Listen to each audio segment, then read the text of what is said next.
अनंत विजय जी, आपने दोनों तरफ के पॉइंट्स, मैं सिर्फ इतना बोल रहा हूं, विपक्ष का यह आरोप है, समाजवादी पार्टी ने कहा हिंदू मुसलमान कर रहे हैं, रंगरेज साहब ने कहा जानबूझ के मुस्लिम्स को आइडेंटिफाई किया जा रहा है, सरकार कह रही है कि नाम लिखो, अनंत विजय हो या सरवर हो, नाम लिखना पड़ेगा, ऐश्वर्या कपूर हो, नाम लिखना पड़ेगा। प्रेम जी के नाम का तो ऑलरेडी बहुत बड़ा होटल ढाबा चल रहा है। अनंत विजय जी स्वीकार नहीं किया प्रेम शुक्ला जी ने कि ये ढाबा उनका है। नहीं स्वीकारा नहीं अभी तक। हाँ है ना, नहीं हंसी मजाक एक तरफ, लेकिन जो बात है तैयार होने की तो मैं ले लूंगा। मैं जो बातें यहाँ सुन रहा हूँ, ये एकदम लोग जो बातें कर रहे हैं, सारे लोग, चाहे समाजवादी पार्टी के हों चाहे अन्य लोग होंगे, पढ़े लिखे विद्वान लोग हैं, मुझे लगता है कि इसको हिंदू मुसलमान के चश्मे से नहीं देखा जाना चाहिए। और ये तो 2006 से कानून है, कोई योगी जी ने तो कानून बनाया नहीं, मोदी जी ने तो कानून बनाया नहीं इसको, ये 2006 से उत्तर प्रदेश में है। और जब आप बिजनेस में ट्रांसपेरेंसी की बात करते हैं तो आपको तो ये सब चीजें ध्यान रखनी पड़ेगी। इसमें हिंदू मुसलमान कहाँ से आ गया मुझे समझ में नहीं आता। दरअसल होता क्या है कि जिन राजनीतिक दलों की बुनियाद ही हिंदू मुसलमान पे चलती है, उनको मुसलमानों के वोट एक मुश्त चाहिए होते हैं, वो इस तरह से भय दिखाते हैं मुसलमानों को कि तुम्हारा अदराइजेशन कर रही है बीजेपी। अरे बीजेपी कहाँ कर रही है भैया, ये तो कानून है 2006 का। उस समय नेताजी मुख्यमंत्री थे उत्तर प्रदेश के, और वहाँ मुख्य प्रधानमंत्री थे मनमोहन सिंह जी।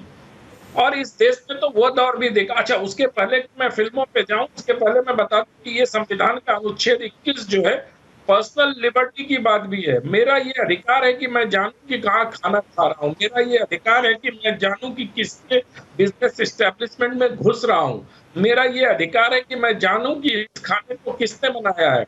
ये ठीक उसी तरह है जैसे बहुत सारे लोगों को ये जानने का अधिकार है कि ये हलाला सर्टिफाइड है या झटका है।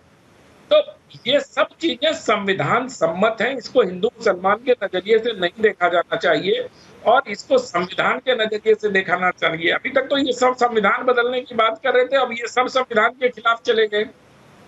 संविधान तो समानता की बात करता है ना, वो समानता तो यही दिखाई देगी ना जब आप नाम लेके सबके बात करोगे। और दूसरी बात, हमारा देश बहुत मूवान हो चुका है हिंदू मुसलमान से। क्या अनायास नहीं था कि यूनुस खान पर दिलीप कुमार होना पड़ता था, मैं जमीन को मीना कुमारी होना फिल्म स्टार्स भी नाम बदलते थे। ये तमाम बड़ी लंबी मतलब तमाम जो नाम थे, जितने सुपरस्टार थे, ऐश्वर्या, सब उस समय मुस्लिम थे और सबने हिंदू नाम रख रखा था उस। तो सर सबको तो सब लोग प्रेम करते थे, आज भी दिलीप साहब को मतलब one of the greatest stars माना जाता है। बात ये सरवर साहब, इसमें गलती क्या हो रही है और इस पे राजनीति क्यों विपक्ष देख रहा है, आपको समझ आ रहा है क्या? देखिए, बार बार ये बात आपने भी सुनाई और अभी इन्होंने भी क्लियर कर दी कि कानून ये पहले ही आ चुका था। और जब ये बात सामने मेरे आई तो मुझे लगा कि सीए का भी कानून पहले ही आ चुका था। 1985 में स्वर्गीय राजीव गांधी ने लाया था आसाम में एनआरसी कराने का, एनआरसी की बात कर रहा हूँ, सीए का नहीं।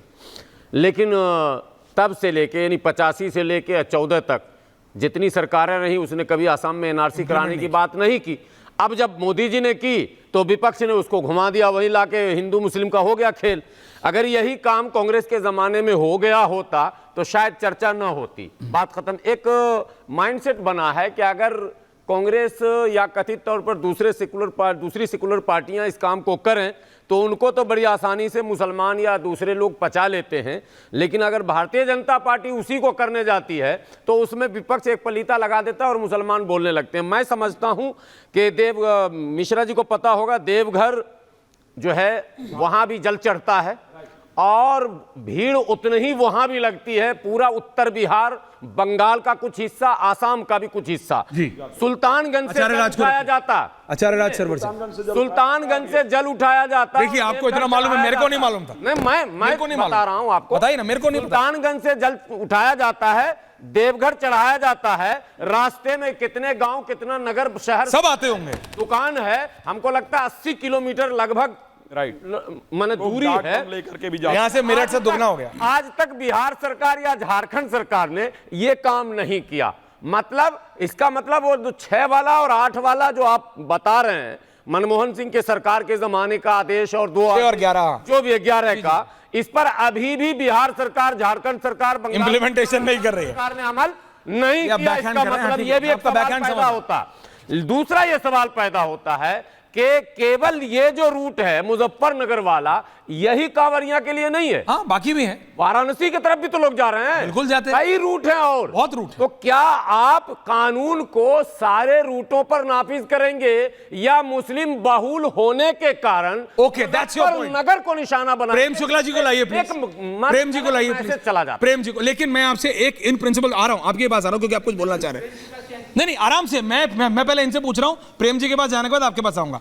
आपको अपना नाम बताने में कहीं आज तक प्रॉब्लम हुई है? गर्व से कहो हम गर्व से मुस्लिम हैं, गर्व से We- कहो we हम all- हिंदू हैं, हम गर्व हिंदू- से कहो हम सिख हैं, गर्व से कहो हम भारतीय हैं, कहीं कोई टेंशन जब नहीं। नाम रखते हैं तो बहुत बड़ा प्रोग्राम किया जाता है, नाम रखते हैं तो बहुत बड़े नामकरण होता है, नामकरण से- हर एक धर्म में अलग अलग होता होगा, मेरे को नहीं पता। संस्कार लेकिन करने के बाद- आप मेरे को, मैं आपसे एक इन प्रिंसिपल पूछ रहा हूं, नहीं मैम 50 तो मिनिमम जाएगी, लेकिन मैं पूछ रहा हूं आपको अपना नाम बताने में कोई प्रॉब्लम कभी हुई है आज तक? नहीं नाम तो हम चाहते हैं कि लोग खूब बताएं, जैसे अभी आप बताएं हमारे बीच जुड़ रहे हैं हाफिज गुलाम सरवर में, बताइए। बताओ, खूब बताओ, नाम हंगामा कर दो पूरे देश में। जय हो हैरिस साहब, एक एक करके हैरिस साहब आप बोलिए और फिर प्रेम शुक्ला जी मानव जवाब स्वभाव सबका एक है, हम चाहते हैं तो आप भी चाहते हैं, तो सिर्फ मुजफ्फरनगर क्यों ये मसला? दें। नहीं सिर्फ मुजफ्फरनगर नहीं पूरे है, the whole area is there. हाँ हैरिस साहब आप एक सवाल कर रहे हैं प्रेम शुक्ला जी से, प्रेम जी जवाब मांग रहे हैं आपसे।